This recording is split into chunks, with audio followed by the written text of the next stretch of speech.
Radio Classique, l'édito politique avec Le Figaro.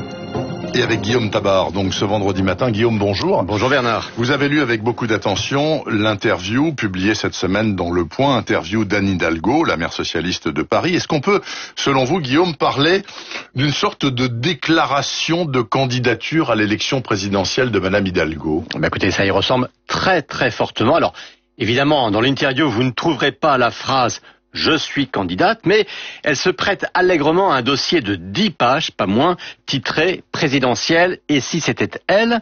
Dans l'article, ses proches ne font même pas semblant de ne pas y croire, et puis elle-même a des phrases suffisamment explicites. « Le regard sur moi a changé, dit-elle.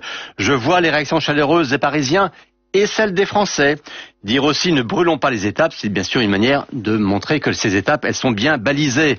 Elle vante son parcours de fille d'immigrés, son profil à la fois social-démocrate et écologiste. Et sur le fond, le discours est ciselé contre Macron, dépeint, je le cite, en président de droite qui mène une politique de droite et qui sera un des candidats de la droite. Bref, elle est en campagne. Alors pourquoi elle? Eh bien, c'est simple.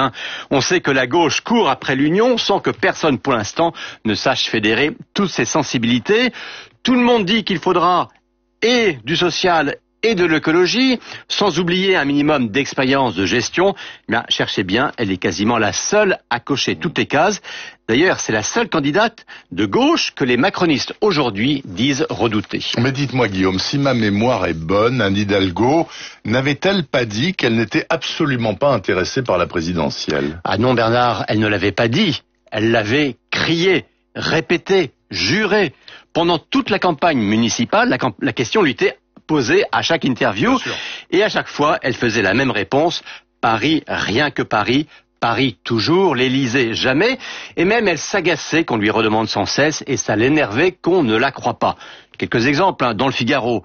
Je ne cherche rien d'autre, je ne cesserai de le répéter, Paris me comble, je ne serai pas candidate à la présidentielle. Dans le Parisien, question, est-ce que vous pouvez prendre l'engagement devant les Parisiens de ne pas vous présenter à la présidentielle et de vous consacrer à votre mandat de maire jusqu'en 2026?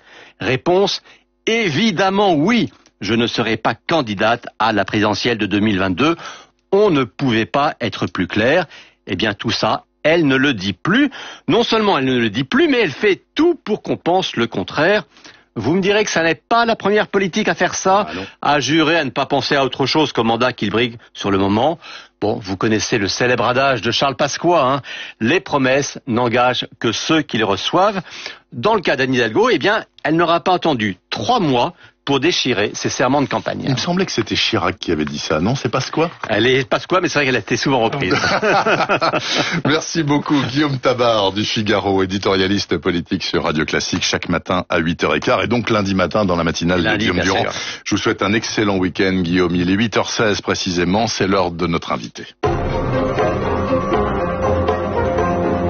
Radio Classique, l'invité de Bernard Poirette avec Le Figaro. Et notre invité, c'est Laurent Toubiana, chercheur épidémiologiste à l'INSERM. Monsieur Toubiana, merci d'être là. Bonjour. Alors, écoutez, pendant la pub, là, avant, vous me disiez, moi, je suis épidémiologiste, je veux parler de l'épidémie en général. On va en parler, mais il y a des questions que se posent les auditeurs. Il faut quand même que je vous les pose, parce que c'est les questions du jour. Par exemple, le gouvernement qui dit hier, dorénavant, quand il y a un élève positif dans une classe, on ne ferme plus la classe. On allège donc. Nécessité fait loi, vous pensez que c'est une bonne idée parce que les enfants sont peu contaminants? Oui, évidemment, les enfants sont peu contaminants. Je pense que c'est une bonne chose, mais en même temps, c'est pas le principal. Si vous voulez, ce sont des mesurettes entre guillemets qui font un peu c'est de la poudre aux yeux par rapport à quelque chose de massif, si vous voulez.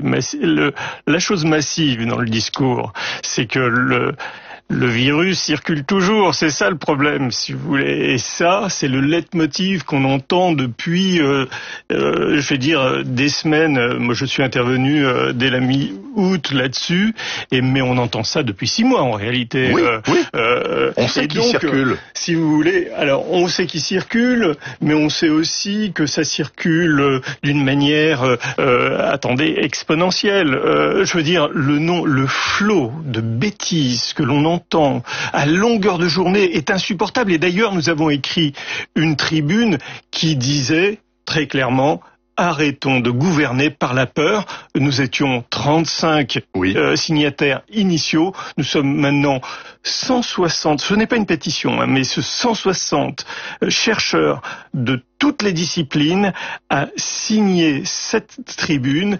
Arrêtons de faire peur aux gens. Alors, on va essayer de mettre les points sur les i et de dire la vérité ce matin à ce micro, mais j'ai quand même encore une question d'actu à vous poser, parce que vous avez vu Monsieur Toubiana en venant en Radio Classique, il y a 150 mètres de queue sur le trottoir pour un laboratoire pour se faire tester au bout de la rue, là. Oui, et les gens sont là depuis 4 heures du matin, assis sur des tabourets. Je les ai interrogés. Il y a un problème de test après qu'il y ait eu un problème de masque, dont on a dit que ça servait à rien, puis finalement ça servait, puis il y en avait pas, puis maintenant il y en a trop, etc., etc.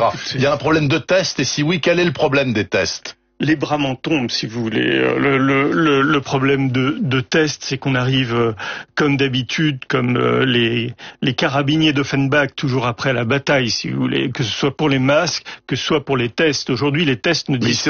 Ils sont pas bons, les PCR qu'on nous met dans le nez, là? Je m'en fiche. Ce qui est important et ce qui est massif là-dedans, c'est que 97% des tests faits sur bientôt 9 millions de tests, un échantillon gigantesque. Un Français sur 6. 97% des tests sont négatifs. Alors quand 97% des tests sont négatifs, excusez-moi, mais ça veut dire que les 3% restants, c'est inférieur à la marge d'erreur qu'on a sur le système. Écoutez, le virus, on nous démontre tous les jours, et ça crève les yeux, que le virus ne circule pas en réalité. Et si vous voulez, c'est ça que ça nous démontre. Et on met un fric invraisemblable pour faire des tests à tout le monde.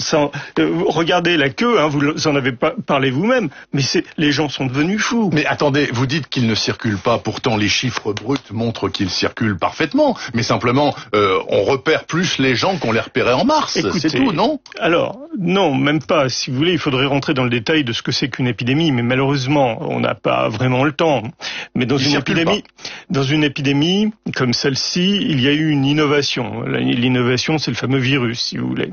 Cette innovation a touché ce nouveau virus, ce virus émergent, a touché une grande partie de la population qu'il devait toucher au moment de la première vague, c'est-à-dire entre mars et mai. Oui. En gros. Oui. Et puis après, c'est ce qu'on observe tout le temps dans les épidémies. Il y a ce qu'on appelle une traîne épidémique et puis des cas sporadiques. Oui. Ces cas sporadiques ne sont pas tout épidémiologiste, c'est ça. On est dedans, là, actuellement. Oui, on est dans les cas sporadiques. Je me tue à le dire. On n'est pas dans une deuxième vague, mais là. Absolument. Alors, écoutez.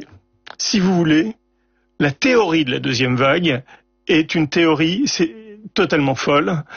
C'est une théorie sur laquelle repose l'intégralité de la construction qui a été faite. Si vous enlevez si vous voulez, ce concept, même pas un concept, c'est un postulat.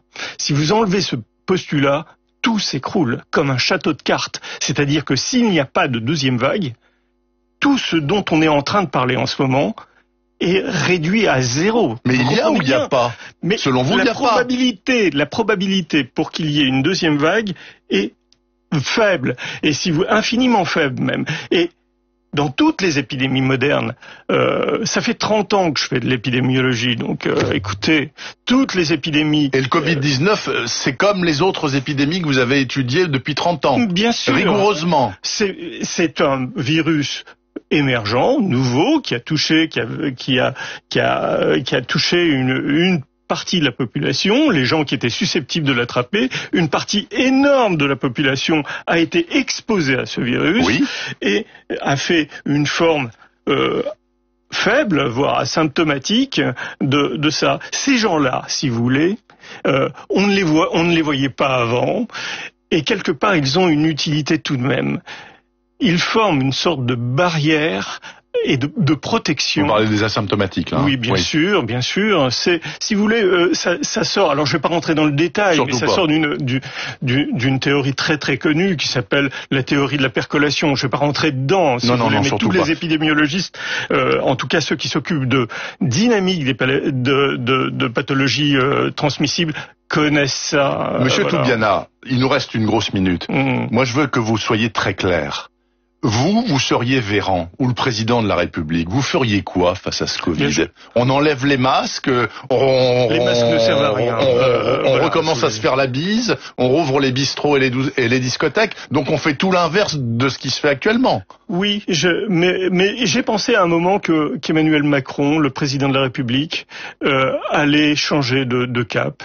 Et je m'aperçois, j'ai pensé ça au moment où le Premier ministre n'a pas donné de mesures finalement suite aux oracles du président du fameux Conseil scientifique. Ça a été une claque magistrale pour ce personnage.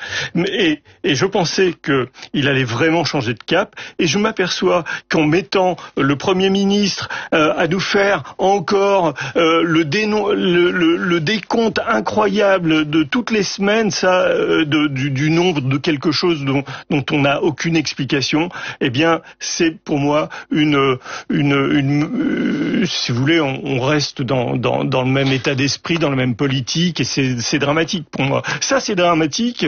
En revanche, il faut dédramatiser les gens. Et si j'ai un slogan à donner, c'est n'ayez pas peur. Cette épidémie est derrière nous, et la prochaine vague a une très faible probabilité d'arriver. C'est ça ce que je dis. Et je suis prêt à vous démontrer tout ça. Bah écoutez, vous l'avez quand même en partie fait déjà ce matin au micro. Bah, j'espère. Vous reviendrez? Oui, avec plaisir. Merci beaucoup, Laurent Toubiana, épidémiologiste à l'INSERM, invité de Radio Classique, avec tout de même ce message que je note qui va faire plaisir à pas mal de gens. Il n'empêche que si on n'a pas le masque dans la rue, on prend quand même une prune de 135 €. Il est 8h24, la note américaine de Laurent Saïm à suivre dans 2 minutes. Barack Obama publie ses mémoires le 17 novembre. C'est assurément un coup d'édition, c'est aussi un coup politique.